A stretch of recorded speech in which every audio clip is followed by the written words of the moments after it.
నమస్కారం. ఈరోజు మనం ఒక ఆసక్తికరమైన విశ్లేషణలోకి అడుగు పెడదాం. ఒక సాధారణ బీటెక్ కుర్రాడు 9 to 5 సాఫ్ట్వేర్ జాబ్ చేసుకునే వ్యక్తి ఏకంగా లక్షలాది మంది అభిమానించే వైరల్ సెన్సేషన్ గా ఎలా మారాడనేది చూద్దాం. ఇన్ఫోసిస్ లో వర్క్ చేసేవాడు. నేను TV9 లో రహస్యం అనే ప్రోగ్రామ్ అది చూసి నేను భయంకరంగా ఇన్స్పైర్ అనమాట. సో తెలుసు నాకు కంటిన్యూస్ గా కన్సిస్టెన్స్ విత్ హార్డ్ వర్క్ ఉంటే ఖచ్చితంగా సక్సెస్ వచ్చిందని తెలుసు. ఈ ఇన్ఫోసిస్ లో 1 year లో ఎర్న్ చేసే శాలరీ ఇప్పుడు నాకు 2 months లో ఉంటుంది. సో అది ఒక అచీవ్మెంట్ అని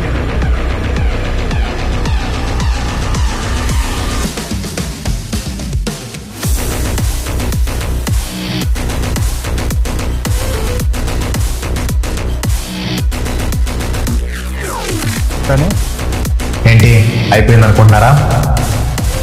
అసలు స్టోరీ ఇప్పుడే స్టార్ట్ అయింది. 2016 లో స్టార్ట్ చేసిన ఛానల్, అది కూడా ఇన్ఫోసిస్ లో సాఫ్ట్వేర్ జాబ్ వదిలేసి మరి ఫ్రెండ్స్ నమ్మి అని చెప్పి దాంట్లో ఏం తెలియకుండా సో చాలా లాస్ అయ్యాను అనమాట. అక్కడ సూసైడ్ ఒక్కటే నాకు మార్గం అనుకుని ఫైనల్ స్టేజ్కి వెళ్ళిపోయి ఇంకా ఇంట్లో వాళ్ళకి ఫోన్ చేశాను. ఇంకేం కాదురా మేము ఉన్నాం కదా, ఎందుకు ఏం కాదు అది ఇదని ఇంకా నాకు ఏడుస్తానే ధైర్యం చెప్పి కాలమే గాయాన్ని మానిపేస్తుందంటారు. సో టైం హీల్స్ అనమాట. ఎన్ని కష్టాలు ఉన్నాయి కానీ మనం గట్టిగా నిలబడితే ఆ టైం అనేది హీల్ అయిపోయింది. సో ఏదో ఒకటి ఎక్స్ట్రా ఇన్కమ్ ఉండాలనే ఉద్దేశంతో నేను యూట్యూబ్ స్టార్ట్ చేశాను. ఇది కేవలం ఒక సక్సెస్ స్టోరీ మాత్రమే కాదు, మనందరిలో దాగి ఉన్న ఒక కలను ఎలా సాకారం చేసుకోవచ్చో చెప్పే ఒక ప్రాక్టికల్ జర్నీ. సరే, ఒక్కసారి ఈ పాయింట్ దగ్గర ఆగి ఆలోచిద్దాం. 2 ఏళ్ల పాటు రాత్రింబవళ్లు పిచ్చోడిలా కష్టపడి తీరా చూస్తే రిజల్ట్ అబ్సల్యూట్ 0 వస్తే ఏమవుతుంది? మన కష్టం అంతా బూడిదలో పోసిన పన్నీర్ అయిపోయిందనే భయం మనల్ని చాలాసార్లు వెనక్కి లాగేస్తుంది కదా. మరి ఈ స్టోరీలో ఆ భయాన్ని ఎలా దాటారో తెలుసుకుందాం. ఇక్కడ ఒక మైండ్ బ్లోయింగ్ కాంట్రాస్ట్ ఉంది, గమనించండి. ఒకవైపు డే షిఫ్ట్, ఇన్ఫోసిస్ లాంటి పెద్ద కంపెనీలో మంచి సాఫ్ట్వేర్ జాబ్, ఉదయం 9 నుంచి సాయంత్రం 5 దాకా, చాలా కంఫర్టబుల్ అండ్ సేఫ్ లైఫ్. కానీ మరోవైపు నైట్ షిఫ్ట్, ఇది ఆఫీస్ కోసం కాదు సుమా, తన సొంత కల కోసం. ఆఫీస్ నుంచి రాగానే రీసెర్చింగ్, నిద్రను పక్కన పెట్టి అర్ధరాత్రి 3 గంటల వరకు మొబైల్ ఫోన్లోనే ఎడిటింగ్. ఇంత సేఫ్ లైఫ్ని పక్కన పెట్టి అసలు ఆ పిచ్చి రొటీన్లోకి ఎందుకు వెళ్ళినట్టు? అసలు ఆ కళ ఎలా మొదలైందంటే దానికి కారణం అప్పట్లో వచ్చే రహస్యం అనే ఒక టీవీ షో. అందులో ఫ్యాక్ట్స్ని ప్రెజెంట్ చేసే విధానం, ఆ సస్పెన్స్, బ్యాక్గ్రౌండ్ మ్యూజిక్, అబ్బో అదొక రేంజ్ ఇంపాక్ట్ క్రియేట్ చేసింది. ముఖ్యంగా జ్ఞానాన్ని పంచుకుంటేనే పెరుగుతుంది అనే ఒక స్ట్రాంగ్ బిలీఫ్, అదే ఈ మొత్తం ప్రయాణానికి గట్టి పునాది వేసింది. తనకున్న నాలెడ్జ్ని ప్రపంచంతో పంచుకోవాలనే కసి అక్కడే స్టార్ట్ అయింది. ఇప్పుడు మనం మాట్లాడుకోబోయే ఒక నంబర్ దగ్గరే అసలు ట్విస్ట్ ఉంది, ఆ పెద్ద 0. ఇదొక చేదు వాస్తవం. అవును, నిద్ర మానేసి ప్రాణం పెట్టి ఏడాది పాటు కష్టపడితే వచ్చిన వ్యూస్ 0, సబ్స్క్రైబర్లు 0, కనీస ఐడెంటిటీ కూడా 0. ఎంత కష్టపడినా ఏమాత్రం రిజల్ట్ కనిపించనే ఒక డార్క్ ఫేజ్ ఇది.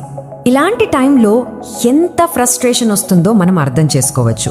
ఉదయం అంతా 8-10 గంటల పాటు ఆఫీస్లో పని, రాత్రంతా నిద్ర లేకుండా ఎడిటింగ్, తీరా చూస్తే ఒక్కరంటే ఒక్కరు కూడా వీడియో చూడకపోతే ఏమనిపిస్తుంది? మైండ్ బ్లాక్ అయిపోతుంది కదా. ఇంత మంచి జాబ్ ఉన్నప్పుడు ఈ యూట్యూబ్ గోలా మనకు అవసరమా? వదిలేసి ప్రశాంతంగా బతకొచ్చు కదా అనే థాట్ రావడం చాలా కామన్. కానీ సరిగ్గా ఈ డీప్ ఫ్రస్ట్రేషన్ టైంలోనే ఒక పవర్ఫుల్ కొటేషన్ గేమ్ చేంజర్ లాగా పనిచేసింది. బాక్సింగ్ లెజెండ్ మొహమ్మద్ అలీ చెప్పిన మాట ఇది. నొప్పి మొదలయ్యే వరకు నేను సిటప్స్ లెక్క పెట్టను. వావ్, అసలు ఎంత డీప్ మీనింగ్ ఉందో కదా. కష్టం లేకుండా ఈజీగా అయిపోయే దాంట్లో కిక్కేముంది? ఈ ఒక్క పాయింట్ ఫెయిల్యూర్ వైపు చూసే యాంగిల్ని పూర్తిగా మార్చేసింది. ఇదొక బిగ్గెస్ట్ సైకలాజికల్ షిఫ్ట్. దీనికి అసలైన నిర్వచనం ఇక్కడే దొరుకుతుంది. వ్యూస్ రాకపోవడం అంటే అక్కడితో ఓడిపోయినట్టు కాదు, అసలైన ఎగ్జామ్ ఇప్పుడే స్టార్ట్ అయింది అని అర్థం చేసుకునే మెచ్యూరిటీ వచ్చింది. రిజల్ట్ రాకపోయినా సరే ఓపికను టెస్ట్ చేసే అసలు జర్నీ ఇదేనన్న క్లారిటీ వచ్చేసింది. ఈ ఒక్క రియలైజేషన్ ఆ చీకట్లో కూడా ఒక టార్చ్ లైట్ లాగా ముందుకు నడిపించింది. సో ఇక్కడ జరిగిన మోస్ట్ క్రూషియల్ పాయింట్ ఏంటంటే ఒక టాక్టికల్ షిఫ్ట్. పాత స్ట్రాటజీ చూడండి, క్రియేటర్కి ఏం నచ్చితే అది చేయడం. కానీ కొత్త స్ట్రాటజీ మొత్తం ఛానల్ జాతకాన్నే మార్చేసింది. ఆడియన్స్ దేనికోసం వెతుకుతున్నారు, వాళ్ళకేం కావాలి అని అబ్జర్వ్ చేసి కంటెంట్ చేయడం స్టార్ట్ చేశారు. ఫోకస్ని తన మీద నుంచి ఆడియన్స్ మీదకి షిఫ్ట్ చేయడం, ఇది అసలైన మాస్టర్ స్ట్రోక్. దీంతో ఫైనల్గా ఒక పర్ఫెక్ట్ సక్సెస్ ఫార్ములా సెట్ అయిపోయింది. అద్భుతమైన కంటెంట్ క్వాలిటీ, వదలకుండా అదే పని చేయడం అనగా కన్సిస్టెన్సీ, మరియు ఆడియన్స్ పల్స్ పట్టుకోవడం, ఈ 3 యాడ్ అయ్యాయి. అంతేకాదు ఒకే టాపిక్ పట్టుకుని వేలాడకుండా ఫ్యాక్ట్స్, మిస్టరీలు, బయోగ్రఫీలు, వరల్డ్ న్యూస్ ఇలా డిఫరెంట్ టాపిక్స్ ఎక్స్ప్లోర్ చేశారు. ఈ ఫార్ములా ఛానల్కి రాకెట్ లాంచర్లా పనిచేసింది. ఇప్పుడు ఒకసారి ఈ టైమ్ లైన్ ఎలా బిల్డ్ అయిందో చూద్దాం. ఇది చూస్తే గూస్ బంప్స్ గ్యారంటీ. ఫస్ట్ 1,00,000 సబ్స్క్రైబర్లని సాధించడానికి ఏకంగా 2 నెలలు పట్టింది. కానీ ఫార్ములా పొట్టుబడ్డాక నెక్స్ట్ 1,00,000 మంది జస్ట్ 4 నెలల్లోనే వచ్చేశారు. ఆ తర్వాత 3 నెలల్లో కొట్టాల్సిన మరో పెద్ద మైలురాయిని ఏకంగా 3 వారాల్లోనే స్మాష్ చేసేశారు. ఆ ఎక్స్పోనెన్షియల్ మొమెంటం ఊహకందని స్థాయికి చేరుకుంది. అయితే మనం ఇక్కడ ఒకటి ఖచ్చితంగా గుర్తుపెట్టుకోవాలి. బయట నుంచి చూస్తే సక్సెస్ ఓవర్ నైట్లో అకస్మాత్తుగా వచ్చినట్టు అనిపిస్తోంది. ఒక వీడియో వైరల్ అవ్వగానే చూసి వావ్ అనుకుంటాం, కానీ దానికి వెనుక ఎవరికీ కనిపించని ఏళ్ల తరబడి ప్రిపరేషన్ ఉంది. ఎవరో పట్టించుకొని వందలాది విఫలమైన వీడియోల కష్టం దాగి ఉంది. సక్సెస్ అనేది బయటికి కనిపించే ఒక ఇల్యూజన్ మాత్రమే. దాని పునాది మొత్తం బ్లడ్, స్వెట్ అండ్ టీయర్స్. అలాగే ఈ జర్నీలో ఎవరికీ కనిపించని మరో గట్టి పిల్లర్ ఉంది. అదే ఫ్యామిలీ సపోర్ట్. సక్సెస్ వచ్చాక చప్పట్లు కొట్టేవాళ్లు చాలామంది ఉంటారు, కానీ వ్యూ కౌంట్ 0లో ఉన్నప్పుడు, కష్టం ఏమాత్రం ఫలితాన్నివ్వనప్పుడు మనల్ని నమ్మి వెన్నంటి నిలిచే కుటుంబం ఉండటం ఎంతో కీలకం. ఆ సపోర్ట్ వల్లే ఆ 0 ఫేజ్ నుంచి బయటపడే స్ట్రెంగ్త్ వస్తుంది. ఇప్పుడు ఒక అద్భుతమైన ఉదాహరణ తీసుకుందాం. హాస్పిటల్లో హార్ట్ బీట్ మానిటర్ చూసే ఉంటారు కదా. ఒకవైపు కదులుతున్న గీత, అందులో సక్సెస్, ఫెయిల్యూర్, హ్యాపీనెస్, పెయిన్ అన్నీ ఉంటాయి. కానీ మరోవైపు స్ట్రెయిట్ లైన్, ఫ్లాట్ లైన్ అన్నమాట.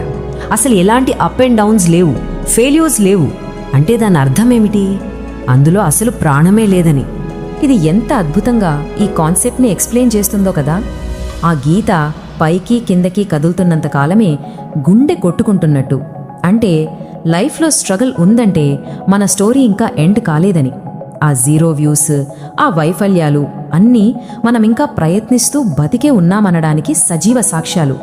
సో ఫైనల్గా ఈ విశ్లేషణను ముగించే ముందు ఒక పవర్ఫుల్ థాట్. మన హార్ట్ బీట్ ఆగిపోయి ఆ గీత స్ట్రేట్గా మారిపోయే లోపు మనం సాధించాల్సిన ఆ అల్టిమేట్ గోల్ ఏంటి? కష్టాలు వస్తున్నాయంటే మనం సరైన దారిలో వెళ్తున్నట్టే. Keep learning, keep creating. ఎట్టి పరిస్థితుల్లోనూ ఆగిపోకూడదు. ఈ కథ మీకు ఆ స్ట్రాంగ్ ఇన్స్పిరేషన్ ఇచ్చిందని ఆశిస్తూ మరో అద్భుతమైన విశ్లేషణతో మళ్ళీ కలుద్దాం.